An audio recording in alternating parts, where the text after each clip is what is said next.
Kenrick bergegas masuk ke dalam kamarnya dan ia mendapati Raina yang sedang menikmati secangkir coklat panas sambil melihat hamparan laut dari jendela kamar mereka.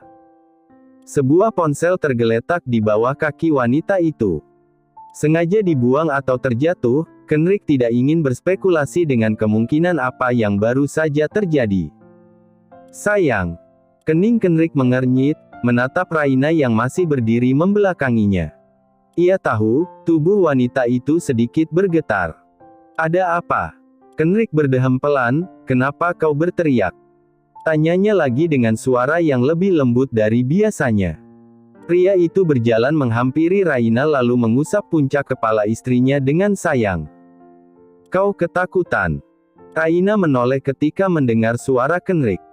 Wanita itu tersenyum manis meski wajahnya masih tampak pucat. Kenrick tahu, Raina sedang menyembunyikan kekhawatirannya sendiri. Selama kau bersamaku aku tidak takut apapun. Aku hanya takut kehilanganmu, Kenrick. Tanpa kata, Kenrick menarik tubuh Raina dalam dekapan. Memeluknya erat seolah tak ingin terpisahkan, dan aku tidak akan membuatmu kehilangan diriku. Aku sayang kamu. Raina berjinjit lalu mengecup sudut bibir suaminya. Sangat sayang kepadamu. Kenrick merekahkan senyumnya, aku juga. By the way, bukankah aku sudah menyuruhmu istirahat, sayang? Bagaimana keadaanmu sekarang, Aku tidak bisa tidur, tapi coklat panas ini cukup membuatku merasa lebih baik. Raina membalas pelukan Kenrick menggunakan satu tangannya yang bebas. Sementara Kenrick mempererat dekapannya. Demi Tuhan, dekapan Kenrick begitu erat tapi penuh kelembutan. Raina merebahkan kepalanya di dada bidang pria itu. Ia tahu, Kenrick begitu mengkhawatirkannya, meski ia merasa dirinya baik-baik saja. Sorot mata dan degup jantung pria itu menjelaskan segalanya. Raina tersenyum. Ia sungguh menikmati perhatian Kenrick kepadanya. Menikmati pelukan hangat pria itu yang membuat dirinya merasa begitu dicintai. Kau membuat coklat panas sendiri. Kenrick membelai pipi Raina lembut. Ya. Tapi kenapa kau melihatku seperti itu? Kau bisa memintaku membuatkannya, sayang. Atau pelayan mungkin. Raina memutar bola matanya malas, oh. Come on, Kenrick, aku masih bisa membuatnya sendiri. Tapi kenapa kau berteriak? Kenrick mencium leher Raina, kau membuatku khawatir. Aku tidak apa-apa. Tell me, apa yang sebenarnya terjadi? Apa kau sudah membaca berita online? Tanya Raina panik. Berita apa? Timpal Kenrick kemudian. Damian kecelakaan. Mobilnya menghantam truk. Entahlah, beritanya masih simpang siur. Dia pria yang baik. Dan mungkin, dia akan menjadi kakak angkatku yang baik. Kenrick meraih pipi Raina, sedikit menurunkan kepalanya untuk mendaratkan ciuman hangat di kening istrinya. Kemudian ia membawa Raina ke dalam pelukannya kembali.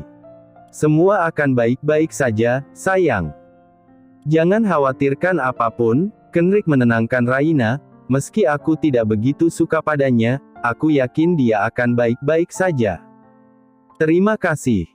Well, tidak perlu berterima kasih. Aku akan melakukan apapun untuk membuatmu bahagia. Apa temanmu sudah pulang? Sudah. Apa pintunya sudah dikunci? Tanya Raina lagi dengan nada sedikit menggoda. Satu tangannya berusaha meletakkan gelas coklat panas di sembarang tempat lalu tangan satunya lagi mencoba membuka ikat pinggang milik Kenrick. Pria itu tersenyum geli, ada bodyguard kita di luar. Kurasa mereka akan menjaga pintu dengan baik, timpal pria itu kemudian. Raina tersenyum penuh arti, ia lalu meraih tangan Kenrick dan menuntunnya menuju sofa. Adelard bilang, ciuman bisa meredakan stres, ucapnya sebelum meraih kerah kaus milik Kenrick lalu mencium bibir pria itu perlahan. Ajaran yang menyesatkan. Tapi aku suka. Aku rasa tidak hanya ciuman, sayang. Tapi kita butuh lebih dari itu, deswa Kenrick sambil mendorong tubuh Raina ke sofa tanpa melepaskan pakutannya. Kamu tidak menunda kehamilan, bukan? Tanya Kenrick kemudian sambil mencium puncak kepala Raina. Wanita itu menggeleng, tidak. Aku ingin secepatnya punya anak, setelah dulu. Setelah dulu apa? Tidak. Tidak apa-apa. Dengan jemari besarnya, Kenrick membelai wajah Raina, jangan menyembunyikan apapun dariku, sayang. Pria itu mengecup mesra bibir istrinya dengan lembut, atau aku akan menghukummu, imbuhnya, sambil membopong tubuh Raina menuju ke arah ranjang. Kenric. Jangan berteriak. Kau tahu kan? Aku tidak cukup jika hanya sekali. Kenric. Dasar. Lepaskan aku. Damian kecelakaan. Kau bicara apa, Weni? Jangan pura-pura tidak tahu, Safira. Damian kecelakaan. Cerca Weni dengan menggemeretakkan gigi-giginya. Emosinya sudah di ujung tanduk karena teror yang menimpa Damian beberapa hari ini. Apa maksudmu? Lalu bagaimana keadaan Damian? Dia koma. Kau pasti tahu karena pastinya menantu sialanmu itu yang meneror Damian. Safira tergelak, Kenrick meneror Damian. Untuk apa? Untuk merebut harta keluarga Chandradinata. Apalagi? Cibir Weni. Safira menghela napas berat, Kenrick tidak mungkin melakukannya, Weni. Aku tidak yakin itu. Kau bisa ke rumah sakit sekarang dan melihat bagaimana keadaan putraku, Safira. Jika kalian punya hati, kalian pasti tidak akan membuatnya seperti ini. Weni mengusap sudut matanya yang mulai basah.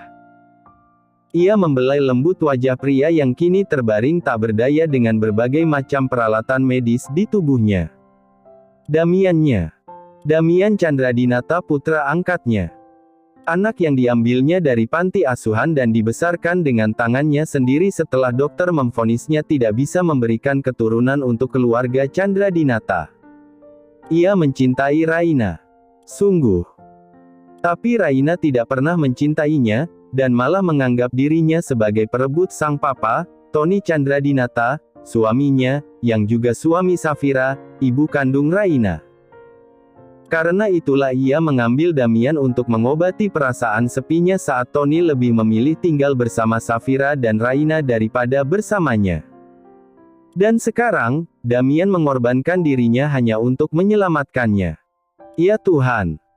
Walau dirinya merasa mustahil menjadi ibu yang sempurna, namun seorang ibu pasti berusaha untuk menjadi ibu terbaik bagi anak-anaknya. Sungguh, ia mencintai Damian dan Raina seperti anak kandungnya sendiri, terlepas bagaimana mereka memperlakukannya. Weni. Terdengar suara desahan Safira memanggil namanya. Maafkan aku. Maafkan Raina. Weni memejamkan matanya. Dan sontak, 2 butir kristal bening mengalir membasahi pipinya. Jujur saja, ia memang tidak pernah bisa akrab dengan istri kedua suaminya itu, tapi ia juga tidak pernah memusuhinya. Wanita mana yang tidak sakit hati ketika dimadu? Meskipun begitu, ia masih tetap mempertahankan pernikahannya meski campuran dari rasa nyeri dan kebahagiaan yang tidak bisa digambarkan dengan kata-kata itu merongrongnya setiap saat. Cemburu, kesepian, sedih, kehilangan, tersakiti, adalah sederet kata-kata yang dihembuskan setan agar wanita merasa terdolimi, namun Weni berupaya untuk bersahabat. Safira, aku tidak ingin kehilangan anak-anakku, Safira. Wanita yang kelihatannya tegar itu menutup wajahnya dengan kedua tangannya rapat-rapat. Bunyi peralatan monitoring detak jantung yang ada di sebelahnya membuat tubuhnya melemas. Tuhan. Seandainya bisa, seorang ibu lebih memilih untuk menggantikan putranya yang terbaring di sana. Menggantikan semua sakitnya, dan menanggung semua bebannya. Aku tahu perasaanmu, Safira menghela napas panjang. Tapi Kenrick tidak akan pernah melakukan itu. Apa kau tahu surat wasiat yang papi tuliskan? Tanya Weni sambil mengusap cairan bening yang keluar dari hidungnya.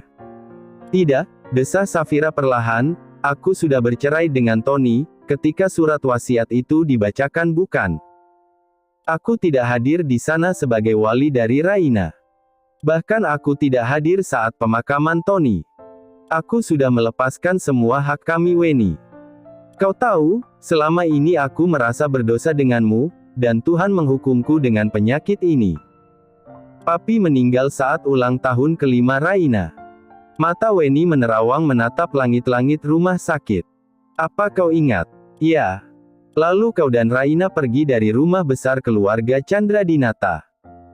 Safira menghela napas panjang, hatinya terasa nyeri ketika masa lalu itu kembali diingatnya. Aku meninggalkan rumah yang membuat putriku trauma dan melupakan pengalaman pahitnya.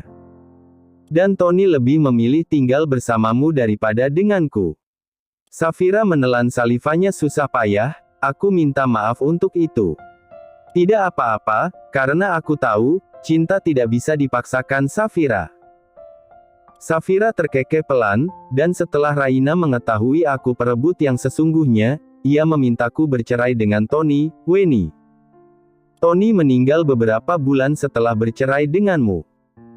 Dan setelah kematiannya, surat wasiat Papi Sebastian dibacakan oleh Mer Rajendra dan Mer Tomlinson dari pihak keluarga Regan, desah Weni sembari mengusap lengan Damian dengan sayang. Regan. Ya, keluarga Kenrick. Aku tidak mengerti, terdengar suara Safira sedikit bingung yang tidak dibuat-buat. Aku dan Damian memiliki salinannya. Kau bisa membacanya sendiri. Weni menghela napas, kita bertemu di rumah sakit. Aku tidak ingin terjadi sesuatu dengan Raina. Aku sudah menganggapnya seperti putriku sendiri meski ia tidak pernah menyukaiku, Safira. Baiklah. Sebenarnya aku tidak ingin mengurus masalah harta keluarga Chandradinata, tapi ini berhubungan dengan suami putriku. Ya. Aku menunggumu secepatnya, Safira. Weni mematikan ponselnya, napasnya kini terengah, menahan emosi yang menguasai jiwanya. Jika Damian yang hanya anak angkat saja mendapatkan teror seperti itu, bagaimana dengan Raina? Perlahan, ia mengusap butiran bening yang kembali jatuh dari kedua sudut matanya yang sudah mulai keriput lalu menangkupkan kedua tangannya. Ya Tuhan, jagalah anak-anakku di saat penjagaanku tak sampai kepadanya. Peluklah anak-anakku di saat tanganku tak mampu memeluknya. Dan usaplah air matanya di saat jemariku tak bisa mengusapnya. Amin. Max melangkah masuk dan disambut oleh dentuman musik tekno dan hujaman lampu laser yang merambati dinding dengan sorot warna-warni membuat suasana malam semakin meriah. Aroma minuman beralkohol dan denting gelas yang beradu membaur menjadi satu bersama asap rokok serta peluh dari ratusan manusia yang meliuk-liukkan tubuhnya seiring musik yang mengentak membuatnya sedikit mengernyitkan hidungnya. Di antara keremangan yang silih berganti warna, seorang wanita yang berpostur bak model melenggang menghampirinya dan segera meraba dadanya bersama kerlingan mata menggoda. Wanita itu merapatkan tubuhnya ke diri Max dan bibir bergincu semerah darah itu berbisik menggoda. Ku kira kau tidak akan mencariku lagi. Tanya wanita itu dengan intonasi suara meninggi yang berkejaran dengan hingar-bingar musik. Lantas Max meraih pinggang ramping wanita itu dan menekannya ke tubuhnya. Ada sesuatu yang ingin aku tanyakan padamu, pria itu merunduk seraya berbisik tepat di samping telinga wanita cantik bergaun hitam minim, yang sedikit memperlihatkan dadanya yang sintal dan pahanya yang ramping. Harus Max akui, Rose memang memesona sebagai seorang wanita. Aku tahu, kau menemuiku hanya untuk itu. Rose mengerucutkan bibirnya, dan Max mengecupnya sekilas. Lalu kau ingin aku menemuimu untuk apa? Rose terkekeh pelan, oke, kita bisa ke ruanganku, Max, jawab wanita itu sambil melangkah pergi, meninggalkan Max yang berjalan mengekor di belakangnya. Mereka menaiki undakan tangga menuju lantai 2, tempat di mana ruangan Rose berada. Seorang bodyguard berpakaian serba hitam dengan raut wajah keras dan memiliki postur tinggi berotot tersenyum ke arah mereka dari kejauhan. Sudah lama Anda tidak datang kemari, Sir. Ucap bodyguard itu sambil membukakan pintu. Aku sedang banyak pekerjaan, Bert, jawab Max sambil tersenyum simpul pada bodyguard Raina yang dipekerjakan untuk Rose sebagai wakilnya di perusahaan ini memang berwajah sangar namun memiliki attitude yang ramah. Sangat kontras dengan penampilannya yang terkesan dingin. Perlahan, Max masuk ke dalam ruangan Rose. Matanya berkeliling menatap pemandangan dalam ruangan yang sangat tidak asing. Keseluruhan dinding dan desain interior ruangan didominasi oleh warna hitam dan aksen warna merah, masih sama persis dengan ruangan David Smith dulu, kecuali gorden yang diganti dengan warna yang lebih terang. Kau belum mengganti semua interior ini? Tanya Max sambil menghempaskan dirinya ke atas sofa empuk seraya menyambar botol dan menuangkan minuman beralkohol itu ke dalam gelas kristal mungil berkaki. Untuk apa? Ruangan ini masih bagus. Aku tidak ingin merugikan Raina hanya untuk mengganti ruangan ini seperti seleraku. Rose melirik sekilas dan kembali sibuk bersama berkas-berkas di mejanya, apalagi sebentar lagi tempat ini akan difungsikan sebagai hotel sepenuhnya. Kita harus meminimalisir anggaran karena pendapatan dari klub malam pasti akan jauh berkurang. Kalian akan menghilangkan klub malam. Kami sedang memikirkan untuk itu, ucap Rose sambil tersenyum manis. Kau ke sini tidak hanya ingin menanyakan itu bukan? Max terkekeh pelan, apa Raina tidak datang ke sini malam ini? Tanya Max sambil kembali menyesap minumannya perlahan. Oh, maksudku, kau memang sudah menggantikan pekerjaannya di sini, tapi barangkali sebagai pemilik ia menyempatkan waktunya untuk. Raina masih di New York. Apa? Bukannya dia pulang bersamamu? Raina tidak memberitahumu? Tanya Rose balik sambil menautkan kedua alis indahnya. Tidak. Dia tidak pernah menjawab panggilanku dan bahkan tidak pernah membalas pesanku beberapa hari terakhir ini. Max kembali menenggak tandas gelas ketiga yang mengeluarkan aroma manis bercampur pahit dan memberikan sensasi hangat saat menelusuri tenggorokannya itu. Itu kenapa kau menyusulnya kemari? Apa kau khawatir terjadi sesuatu padanya? Ya, kau bisa menebak apa yang aku pikirkan. Tentu saja. Itu tercetak jelas di dahimu. Rose tertawa renyah, tapi kenapa kau tidak menelponku hanya untuk menanyakan hal itu? Tanyanya kemudian sambil memutar bola matanya jengah. Maaf, aku tidak berpikir untuk menelponmu, kekeh Max sambil menyeringai, aku hanya terlalu khawatir. Sekarang kau tidak perlu mengkhawatirkannya lagi. Rose menyandarkan punggungnya ke kursi, mendecakkan lidahnya kesal saat mengingat Raina yang menikah tanpa sepengetahuannya. Sebagai seorang sahabat yang sudah menganggapnya seperti saudara, itu sangat menyakitkan. Sungguh, dia tidak akan menentang apapun keputusan sahabatnya itu, tapi setidaknya ia ingin menjadi saksi di hari bahagia Raina dan Kenrick. Sesimpel itu. Tidak lebih. Rose terlalu menyayangi Raina dan selalu ingin sahabatnya itu bahagia. Siapapun pria pilihannya, Rose tidak akan pernah menentangnya, sepanjang pria itu bisa membuat Raina bahagia. Max mengangkat sebelah alisnya, kenapa? Raina dan Kenrick sudah menikah beberapa hari yang lalu di New York. Max menghunus tatapannya yang tajam ke arah Rose kemudian mendesis pelan, menikah. Ya. Tepat sehari setelah acara New York Fashion Week berakhir. Max terkekeh dalam, sehari setelah acara NYFW aku pergi ke Seattle saat beberapa anak buahku menemukan buku harian Lord Arthur Regan. Aku bahkan tidak sempat mengantar kalian ke bandara. Pria itu menjeda kalimatnya sambil meraup wajahnya kasar, Aku bahkan masih berpikir jika Raina sekarang masih di New York. Dia bersama suaminya. Itu kenyataannya saat ini. Max kembali menghempaskan punggungnya di sandaran sofa. Sekali lagi, dia kalah satu langkah dengan kakak kandungnya itu. Kenrick yang selalu memiliki segalanya sejak kecil, dan sekarang Kenrick memiliki wanita yang paling dia cintai. Kenapa takdir mempermainkannya sedemikian rupa? Maafkan aku tidak memberitahumu sebelumnya. Sebenarnya aku menunggu Raina yang mengatakannya kepadamu tentang pernikahannya. Tapi karena kamu sudah jauh-jauh mencarinya, aku akan merasa sangat bersalah jika tidak memberitahukannya kepadamu, ucap Rose sambil melangkah dan duduk di kursi yang berhadapan dengan Max. Sebuah senyum ramah tersungging di wajahnya. Apa kau baik-baik saja? Max tidak langsung menjawab. Dia memilih kembali menyesap minumannya sambil menyusun kata. Bagaimana menurutmu tentang aku dan Raina? Ucap Max pada akhirnya, menimbulkan kerutan bingung di wajah Rose. Bukankah kau menintainya? Setidaknya itu yang aku tahu. Rose menghela napas dalam, tapi yang perlu kau ketahui, semenjak Raina mengenal Kenrick, dia terlalu mencintai pria itu.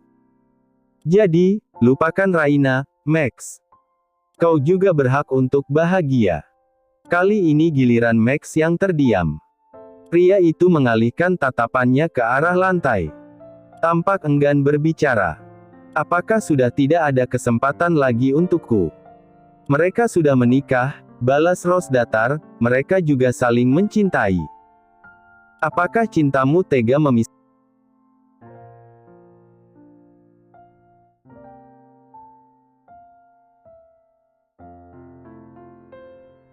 memisahkan mereka dan membuat Raina tidak bahagia? Max meminum minumannya lambat-lambat, mengulur waktu untuk menjawab.